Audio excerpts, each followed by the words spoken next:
ఆకర్షించాను తండ్రి. నేను ప్రతి చెల్లి, అన్నయ్య, తమ్ముడు, నేను కుటుంబాలు అనేక మంది మారు మనసు పొందడానికి, పాపక్షేమం పొందడానికి నువ్వు నిజమైన దేవుడు సంగతి ప్రతి ఒక్కరు తెలుసుకున్నానే కాక ఇంతమంది సేవకులు నాయన ఇంద్ర ప్రత్యేకంగా గ్రామానికి వచ్చి ఇంతమంది ప్రార్థిస్తున్నారు, ఇంతమంది విజ్ఞాపన చేస్తున్నారు. మా ప్రార్థన మీరు అంగీకరించబడనే కాక సర్వాన్ని తండ్రి.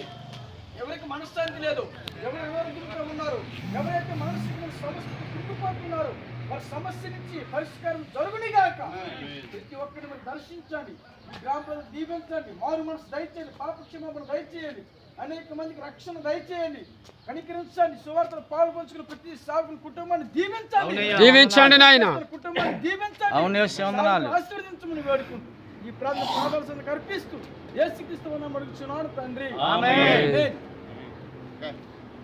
పువ్వు లాంటిది జీవితం రాలిపోతుంది.